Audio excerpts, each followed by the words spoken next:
Good morning children. आपकी हिंदी कक्षा में आपका स्वागत है। मैं पढ़ा रही थी स्पर्श का संचयन भाग 2 का चैप्टर 3 टोपी शुक्ला। लेखक राही मासूम राजा, जन्म 1 सितंबर 1927, मृत्यु 15 मार्च 1992। गाजीपुर जिले के गंगौली गांव में इनका जन्म था। कल पढ़ा दिया था मैंने कि उनकी दादी जो है ना किसी मौलवी की बेटी नहीं थी, बल्कि क्या है जमींदार की बेटी थी। दूध घी खाते हुए आई थी, परंतु लखनऊ आकर, लखनऊ उनका ससुराल था, तो दही के लिए तरस गई थी। जो उनके मायके में जो है ना काली हांडी, वो मैंने मिट्टी का हांडी, उसको बहुत गर्म किया जाता था लकड़ी के चूल्हे पे। आसामियों के यहाँ से आए, बस मायके जाती तो लपट सपट जो जी भर के आता खा लेती। जब वो मायके जाती तो अच्छे से घी दूध दही खा लेती थी, और लखनऊ आती तो उन्हें फिर से मौलवी बन के रहना पड़ता था। उनके मियाँ से, मैंने अपने पति से, उनको यही शिकायत थी कि वो हमेशा मौलवी बने रहते। ससुराल में उनकी आत्मा सदा बेचैन रही। जब से मरने लगी तो बेटे ने पूछा कि लाश करबला जाएगी या नजब, तो बिगड़ गई। बोली है बेटा, जौन तू से हमारी लाश ना समझी जाए तो हमारे घर भेज दियो।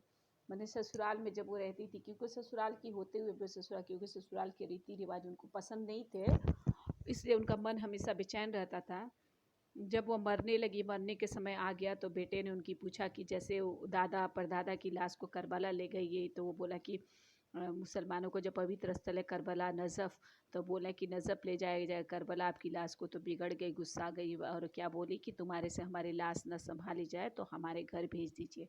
मैंने अगर लगता है कि हमारी लाश का तुम ठीक से वो नहीं कर पाओगे तो अब मेरे घर भेज दो।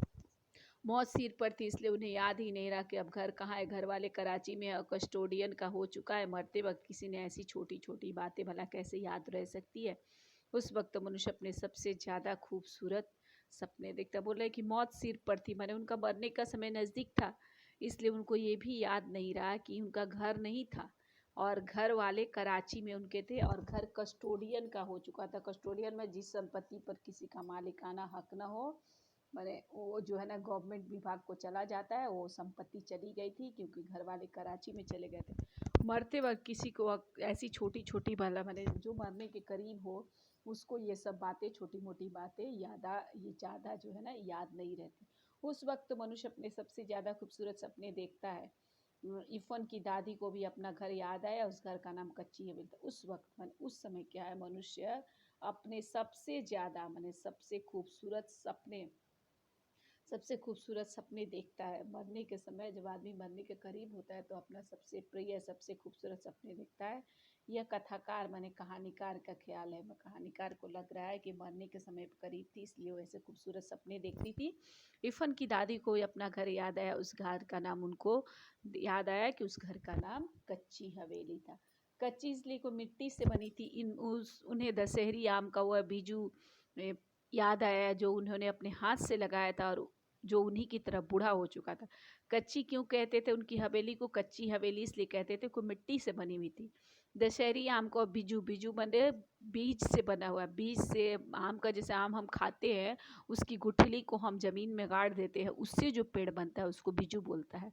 तो बीजू उनको पेड़ याद आया क्योंकि उन्होंने हाथ से लगाया था, वो पेड़ भी उन्हीं की तरह बूढ़ा हो चुका था। ऐसी ही छोटी छोटी मीठी मीठी बेशुमार चीज़ें याद आई। वह इन चीज़ों को छोड़कर भला करबला या नजफ़ कैसे जा सकती थी।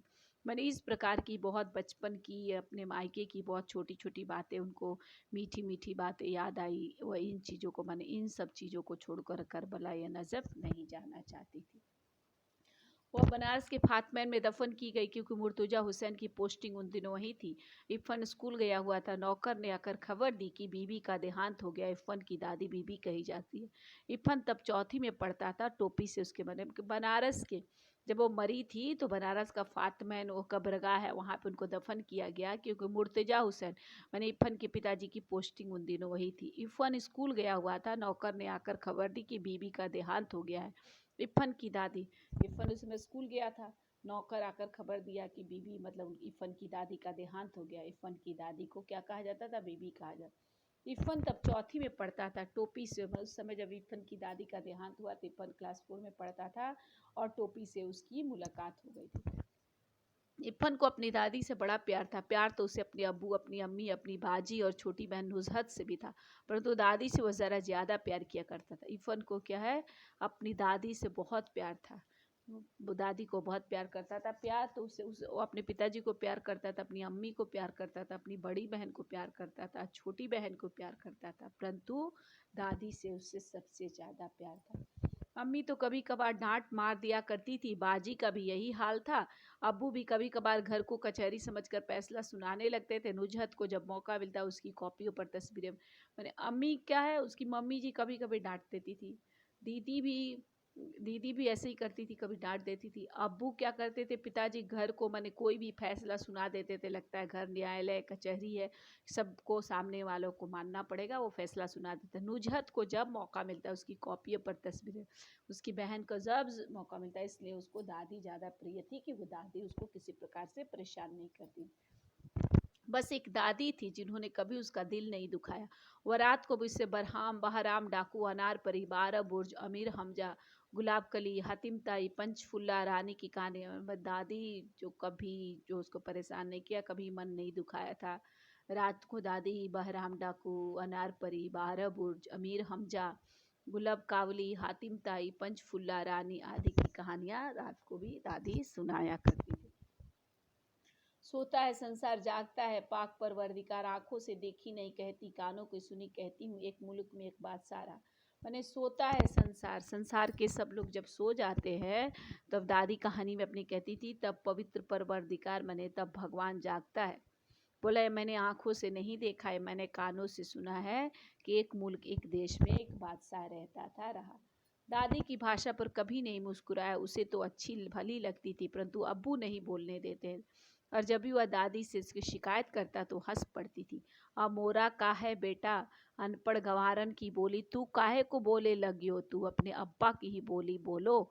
बात खत्म हो जाती और कहानी शुरू हो जाती। दादी की भाषा जो है वो उसको अच्छी लगती थी, कभी हंसता नहीं था, बहुत अच्छी भाषा लगती, परंतु उसके पिताजी थे दादी की भाषा नहीं बोलने लग देते थे। और दादी से जब वह इफ़न जाता था शिकायत करने की पिताजी नहीं बोलने देते हैं, तो बोलते थे कि मैं तो अनपढ़ गंवार हूँ, मेरी बोली तुम क्यों बोलता है, तू अपने अब्बा की ही बोली बोलो, अब्बा जो भाषा बोलते हैं, और फिर कहानी शुरू हो जाती। तो बादशाह की इसकी तुरंत एक ठो हिरन मार लिवा, यह बोली टोपी के दिल में उतर गई थी। फन की दादी उसे अपनी माँ की पार्टी की दिखाई दी, अपनी दादी से तो उसे नफरत थी, नफरत। जाने कैसी भाषा बोलती थी फन के अब्बू और उसकी भाषा। मैंने उसके बाद पूर्वी भाषा में उनकी कहानी फिर से शुरू हो जाती। तो वो बादशाह की क्या किया, एक हिरन मार लाया। जिस तरह कहानी कहती थी, टोपी को इफ़न की दादी की भाषा दिल में उतरे, क्योंकि इफ़न की दादी टोपी को अपनी माँ की पार्टी, माँ जो उसकी भाषा बोलती थी वही इफ़न की दादी बोलती थी। अपनी दादी से तो वो नफरत करता था, नफरत, क्योंकि उसकी दादी कैसी भाषा बोलती थी। इफ़न के अबू और उसके दादी की भाषा एक थी। वह जब इफ़न के घर जाता तो उसकी दादी ही के पास बैठने की कोशिश करता। इफ़न की अम्मी और बाजी से वो बातचीत करने की कभी कोशिश ही न करता। वे दोनों अलबत्ता उसकी बोली पर हंसने के लिए उसे छेड़ती, परंतु जब बात बढ़ने लगती तो दादी बीच बचाव कर, मैंने जब भी टोपी क्या करता, इफ़न के घर जाता तो किसी के पास नहीं बैठता, दादी के पास ही बैठता। अम्मी और बाजी से बातचीत करने की कभी कोशिश ही न करता, मैंने माँ से और दीदी से बात कभी नहीं करता। वो दोनों कभी कभी अलबत्ता मैंने वो जैसा भाषा बोलता था, क्योंकि अपनी माँ की भाषा बोलता था, दादी की भाषा बोलता था, तो वो बोली पर हंसने के लिए उसे चिढ़ाती थी। लेकिन जैसे बात बढ़ती थी, मैंने टोपी को सब चिढ़ाने लगते तो दादी बीच में आ जाती थी उसका प्रोटेक्शन के लिए। तय काहे को जाते उन सबन के पास, मुंह पिटावे को झाड़ू मारे, चल इधर आ। और डांट कर कहती, परंतु हर शब्द शक्कर का खिलौना बन जाता, अमावट बन जाता, तिलवा बन जाता, और चुपचाप उनके पास चला। मैंने जब सब लोग उसको चिढ़ाने लगते तो बोलती कि तुम क्यों जा रहा है उन सब के पास मुंह लगाने, झाड़ू मारने, इधर आओ। मैंने डांट कर कहती कि तुम उन लोगों के पास बेकार का मुंह लगाने मत जाओ इधर, परंतु हर शब्द, मैंने जो भी शब्द वो कहती थी वो टोपी को बहुत अच्छा लगता। शक्कर का खिलौना जैसा कि चीनी का, पक्के आम के रस से बनाई गई, मैंने अमावट जैसा हो जाता, आम पापड़ जैसा हो जाता, तिल के बने व्यंजन जैसा, और चुपचाप जो है खुश होके वो जो है उनके पास चला आता। तोरी अम्मा का कर रही, दादी हमेशा यहीं से बात शुरू करती। पहले तो वो चकरा जाता कि यह अम्मा क्या होता है, फिर वह समझ गया माता जी को कहते हैं। मैंने जब भी दादी उसकी बात शुरुआत करती तो क्या कहती, तोरी अम्मा का कर रही, मैंने तुम्हारी मम्मी क्या कर रही। यही बात से इनका लाइन शुरू होता है। पहले तो सोचने लगता है कि अम्मा क्या होता है, फिर वह समझ जाता है कि माता जी को अम्मा कहते हैं। यह शब्द उसे अच्छा लगा। अम्मा, वह सिर्फ गुड़ की डली तक चुभलाता रहा। अम्मा, अब्बू, बाजी। फिर एक दिन गजब हो गया। मैंने यह शब्द, मैंने जो अम्मा बोलती थी दादी, उसको बहुत अच्छा लगता था। अम्मा, इस गुड़ की डली, डली मतलब चुभलाना, मतलब होता है मुंह में, जैसे हम लोग चॉकलेट ले लेते हैं मुंह में, चॉकलेट लेके जो है ना, टॉफी लेके मुंह में चुभलाते रहते हैं, मैंने बार बार जीभ से हिलाकर इधर उधर करते हैं मुंह में लेके, वही वो शब्द उसको बहुत अच्छे लगते हैं। अम्मा, अब्बू, बाजी, तो बार बार उसको मन ही मन रिपीट करता था। फिर एक दिन गजब हो गया, मैंने गजब का मुसीबत आ गया। अब आगे मैं पढ़ाऊंगी अगला गजब का मुसीबत क्या आया। धन्यवाद बच्चों, खुश रहो, स्वस्थ रहो, सुरक्षित रहो, घर में रहो और पढ़ाई करो।